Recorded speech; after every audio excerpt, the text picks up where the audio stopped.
गांव में विक्रम सिंह नाम के राजा थे, जो बहुत ही दानी राजा थे।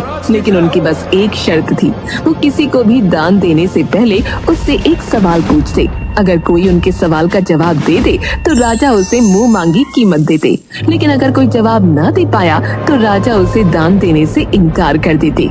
एक दिन राजा विक्रम सिंह के दरबार में एक राही आता है। महाराज, मैं एक यात्री हूँ और काफी दूर से आया हूँ। बस मुझे एक रात गुजारने के लिए पास की धर्मशाला में रुकना है, लेकिन मेरे पैसे लुटेरों ने लूट लिए। तो क्या आप मुझे कुछ धन दे सकते हैं? अरे हाँ, क्यों नहीं भाई, बिल्कुल दे सकता हूँ, लेकिन मेरी एक शर्त है। तुम्हें मेरे एक सवाल का जवाब देना होगा। जी महाराज, पूछिए। तुमने कहा कि तुम एक यात्री हो, लेकिन यात्री तो सिर्फ दो हैं। अब बताओ कौन कौन? वो आदमी बहुत देर तक सोच में डूबा रहता है। महाराज, क्षमा कीजिए, लेकिन मुझे आपके सवाल का उत्तर नहीं आता। तो क्षमा कीजिए, मैं आपकी सहायता नहीं कर पाऊंगा, क्योंकि मेरा नियम है कि जो कोई मेरे प्रश्नों का उत्तर नहीं देता, मैं उसे दान नहीं देता। लेकिन महाराज, मेरे पास रुकने के लिए कोई स्थान नहीं है। परंतु जो मेरे प्रश्नों का उत्तर नहीं देता, मैं उसे दान नहीं देता। फिर आदमी चिंता के भाव से जाने लगता है।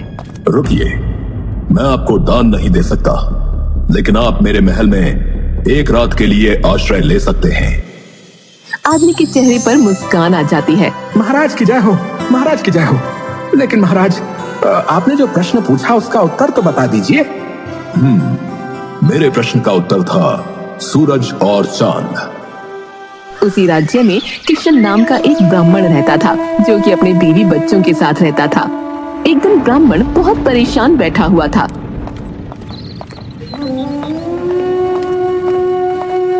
क्या हुआ जी, आप बहुत परेशान दिख रहे हो?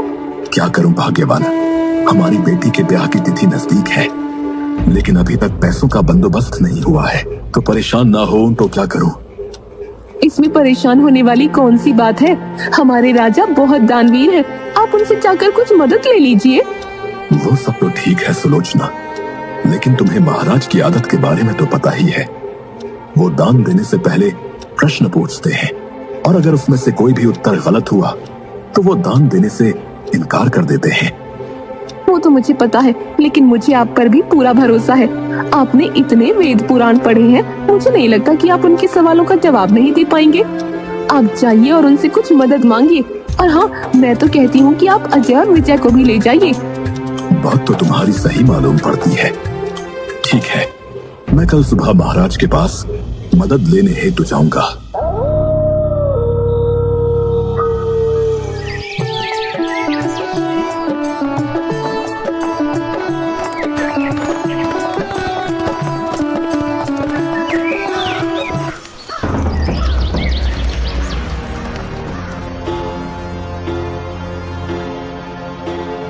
महाराज, मैं आपके गांव का एक छोटा सा ब्राह्मण हूं। मुझे अपनी पुत्री के विवाह के लिए कुछ धनराशि की आवश्यकता है। जी ब्राह्मण देवता, आपकी सहायता करना तो हमारे लिए बहुत ही सौभाग्य की बात होगी। परंतु आप तो जानते ही हैं कि मैं दान मात्र उसी को देता हूं जो मेरे प्रश्नों का उत्तर दे। जी महाराज, मुझे पता है। कृपया आप पूछिए जो भी आपको पूछना है। ठीक है ब्राह्मण देवता, तो मैं आपको एक कहानी सुनाता हूं और आप मेरी उन कहानियों को पूरा करना, और अगर आप सही ढंग से उसे पूरा नहीं कर पाए तो मैं आपको दान देने में असमर्थ रहूंगा। जी अवश्य महाराज, कृपया पूछिए। वीरपुर गांव में राजा चंद्रसेन थे, जिनकी पुत्री थी पद्मा, जो कि बहुत ही सुंदर और गुणवंती थी, लेकिन उन्हें कोई भी राजकुमार पसंद नहीं आता।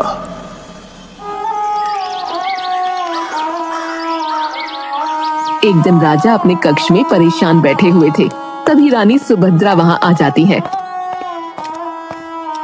महाराज, आप बहुत परेशान लग रहे हैं। महारानी, अब आप ही बताइए मैं क्या करूं। राजकुमारी को कोई भी लड़का पसंद नहीं आता, अब उनकी उम्र भी हो गई है। महाराज, आप इतने परेशान ना होइए। हमारी राजकुमारी बहुत समझदार है, उन्हें पता है कि उनके लिए क्या सही है और क्या गलत। लेकिन महारानी, उन्हें राजकुमार पसंद ही नहीं आता। अब मैं अपनी पसंद के किसी राजकुमार से उनका विवाह करवा दूंगा। नहीं नहीं महाराज, ऐसा गजब मत करना। जब हमारी राजकुमारी को कोई लड़का पसंद आ जाएगा तब वो खुद ही आपको शादी के बारे में कह देंगे। और अगर आपको उनकी ज्यादा ही फिक्र हो रही है तो आप खुद उनसे बात कर लेना। ठीक है महारानी जी, मैं कल ही राजकुमारी से बात करूंगा।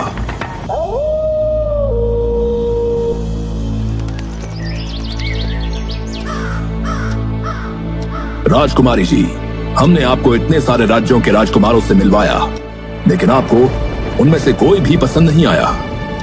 अगर आप कहें तो क्या मैं आपके लिए स्वयंवर रखवा लूं? आपको जो भी राजकुमार पसंद आएगा आप उन्हें अपने वर के रूप में स्वीकार कर लेना। नहीं नहीं पिताजी, मुझे स्वयंवर तो बिल्कुल पसंद नहीं है। स्वयंवर में मुझे कैसे पता चलेगा कि किस राजकुमार के अंदर कौन सा गुण है? मुझे जब कोई राजकुमार पसंद आएगा तब मैं आपको बता दूंगी। नहीं नहीं राजकुमारी, अब मैं आपकी एक नहीं सुनूंगा। कल मैं 4 नौजवानों को बुला रहा हूँ। आपको उनमें से जो भी पसंद आए आप उन्हें अपने वर के रूप में स्वीकार कर लेना। ठीक है पिताजी, अगर मुझे उनमें से कोई पसंद नहीं आया तो मैं उनसे विवाह ना करूंगी। ठीक है।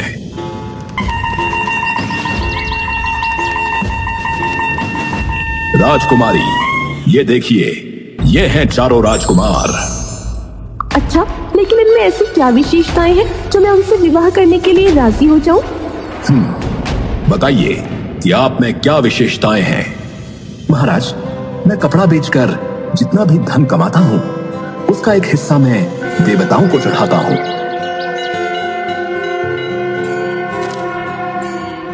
एक हिस्से को अपने ऊपर खर्च करता हूँ और एक हिस्सा बचाकर रखता हूँ और एक हिस्से को अपनी पत्नी के लिए रखता हूँ। और ये कला सिर्फ मुझे ही पता है। अगर तुम इनसे शादी करोगी तो तुम्हें कभी भी पैसे की तंगी नहीं देखनी पड़ेगी।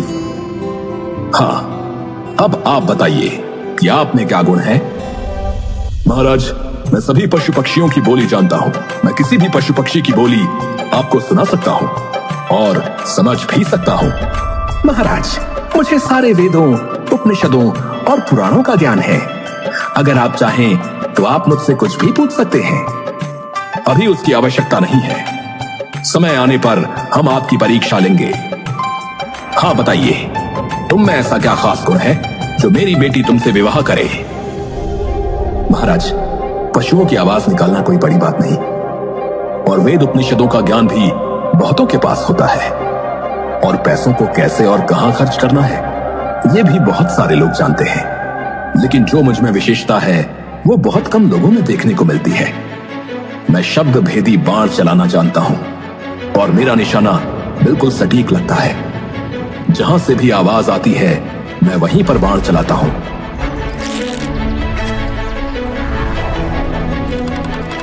और मेरा निशाना आज तक नहीं चुका। हाँ तो राजकुमारी, बताइए, आप इन 4 में से किसे अपना वर चुनेंगी? हाँ तो बताइए ब्राह्मण देवता कि राजकुमारी इन 4 लड़कों में से किससे शादी करेगी? महाराज, राजकुमारी बहुत ही समझदार थी। अगले दिन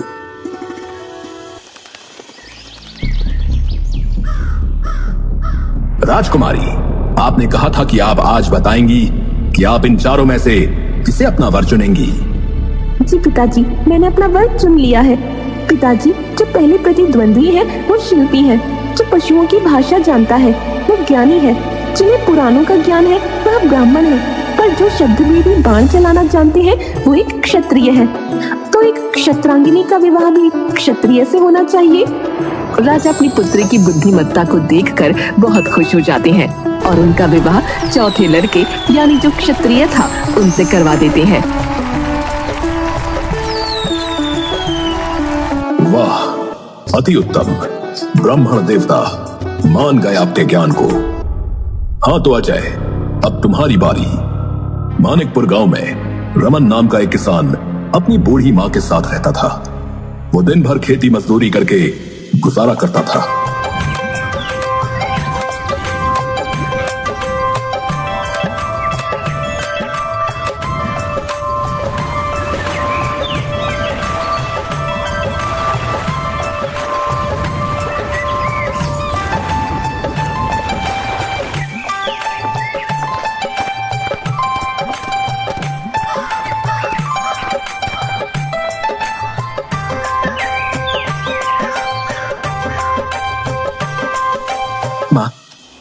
मैंने कितनी बार कहा है कि आप कुछ काम मत किया कीजिए। मैं करा लूंगा सारे काम। अरे बेटा, तू भी क्या क्या करेगा? घर संभालेगा या खेत संभालेगा? वैसे भी मैं तुझे कब से कह रही हूँ कि मुझे एक बहू ला दे, तो मैं आराम से बैठूंगी। अरे माँ, इतनी सी खेती में हमारा गुजारा होना ही इतना मुश्किल है, तो एक और का गुजारा कैसे होगा? तू तो हमेशा ही बहाने मारता रहता है। सही तो कह रहा हूँ। पर एक दिन रमन जब रात को घर आता है तो अपनी माँ को बिस्तर पर लेटे हुए देखकर हैरान हो जाता है। माँ, माँ क्या हुआ माँ? आपका पूरा शरीर आग से तप रहा है। चलिए, मैं शीघ्रता से आपको वैद्य जी के पास ले चलता हूँ।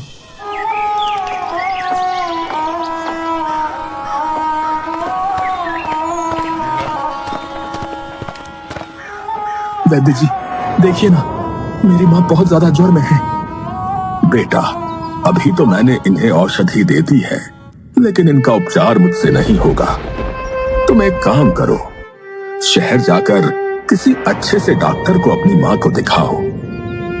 ठीक है वैद्य जी, जैसा आप कहें मैं वैसा ही करूंगा। लेकिन बेटा, तुम्हें कम से कम 15-20 हजार रुपयों का इंतजाम करना पड़ेगा। मैं अपनी माँ के लिए कुछ भी कर सकता हूँ। रमन उसकी माँ को घर ले आता है। माँ को शहर में अच्छे डॉक्टर को भी दिखाना है, लेकिन पैसों का क्या करूंगा? कहाँ से लाऊंगा इतने पैसे? बेटा, तुझे मेरी फिक्र करने की जरूरत नहीं है। अब मैं बूढ़ी हो चुकी हूँ। मेरी जितनी उम्र थी मैं जी चुकी हूँ। ऐसा मत बोलो माँ। मैं अभी सेठ दयाराम से कुछ पैसे उधार लेकर आता हूँ, उन्हें बाद में चुका दूंगा। वैसे भी वो पिताजी के बहुत अच्छे मित्र थे। हो ना हो, वो हमारी सहायता अवश्य करेंगे। लेकिन बेटा, पूरा गांव जानता है कि वो कितने कंजूस और लालची हैं। उनसे पैसा निकलवाना बहुत टेढ़ी खीर रहेगी। माँ, मेरे लिए इस पूरे संसार में आपसे बढ़कर और कोई नहीं, और इस वक्त उनके अलावा मेरी सहायता और कोई भी नहीं कर सकता। इसलिए मैं जा रहा हूँ। रमन जल्दी से सेठ दयाराम के पास पहुंच जाता है। सेठ जी, मुझे 20,000 रुपए की आवश्यकता थी। मेरी माँ बहुत बीमार है और वैद्य जी ने कहा है कि उन्हें शहर में किसी अच्छे डॉक्टर को दिखाने की आवश्यकता है। क्या क्या क्या? 20,000 रुपए? कसम चिल्लर की, मैंने इतने रुपए तो एक साथ खुद भी खर्च ना किए होंगे, और तू एक मामूली सा छोरा है। मैं तुझे इतने सारे पैसे क्यों दूंगा? सेठ जी, मैं आपके हाथ जोड़ता हूँ। अभी मुझे पैसों की बहुत आवश्यकता है, और आपके अलावा पूरे गांव में मेरी सहायता और कोई भी नहीं कर सकता सेठ जी। अरे, तो तू मुझे कंगाल करने पर ही तुला है? अरे मैंने तुझे कह तो दिया, अब जा यहाँ से। लेकिन सेठ जी, आप मेरे पिताजी के बहुत अच्छे मित्र थे, इस नाते तो मेरी सहायता कीजिए।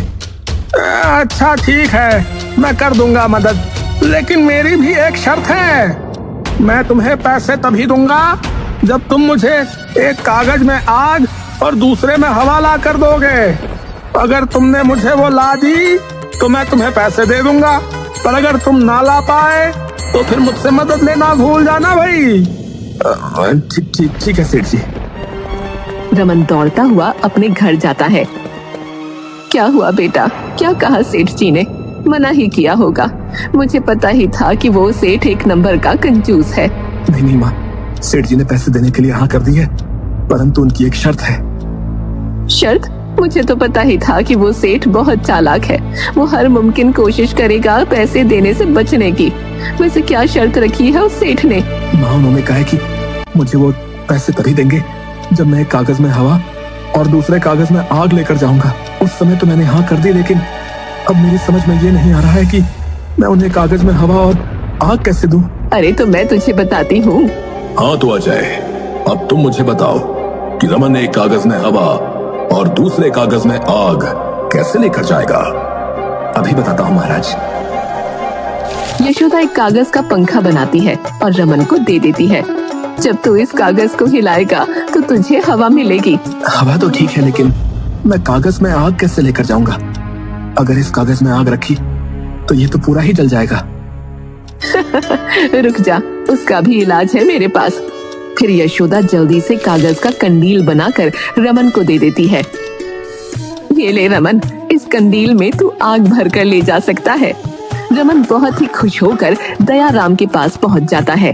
अरे तुम अभी तो गए थे और इतनी जल्दी वापस कैसे आ गए? अरे सेठ जी, आपको आपका उपहार देने के लिए आया हूँ। ये लीजिए, इस कागज में बहुत ही ठंडी ठंडी हवा भरी हुई है और इस कागज के कंडील में आप आग जला सकते हैं। ये सब?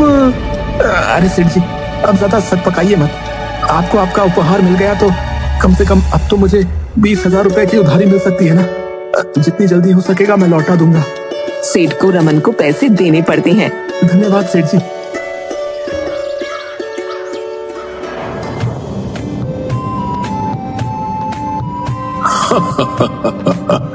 वाह अजय वाह, मैं तुम्हारे उत्तर से बहुत प्रसन्न हूँ। तो अब विजय, तुम्हारी बारी। जी महाराज, पूछिए, आपको मुझसे क्या पूछना है? विजय, तुम हमारे राज्य में से 2 ऐसे आदमी ढूंढ के लाओ जिनमें से एक ने कभी झूठ नहीं बोला हो और दूसरे ने कभी सच नहीं बोला हो। ठीक है महाराज, आप मुझे आज शाम तक का समय दीजिए, मैं ऐसे आदमी को ढूंढ कर ले आऊंगा। ठीक है।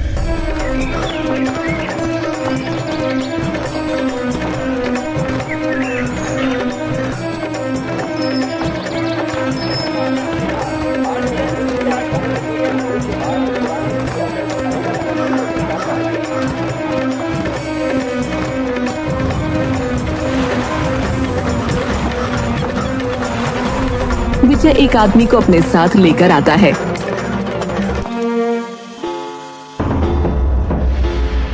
अरे विजय, मैंने तुम्हें 2 आदमियों को ढूंढ कर लाने के लिए कहा था, लेकिन तुम तो बस एक आदमी को लेकर आए हो। महाराज, इस एक ही आदमी के अंदर दोनों गुण हैं। इसने ना कभी झूठ बोला, ना कभी सच बोला। पर वो कैसे? क्योंकि महाराज, ये आदमी बोल ही नहीं सकता। क्या? वाह विजय वाह, ब्राह्मण देवता, हम आपके और आपके दोनों बेटों के जवाब से बहुत प्रसन्न हैं। इसलिए मैं आपकी बेटी की शादी अपनी तरफ से करवाना चाहता हूँ। दोनों बेटे बहुत खुश हो जाते हैं। क्या? जय हो राजा विक्रम सिंह जी की जय हो, राजा विक्रम सिंह जी की जय हो।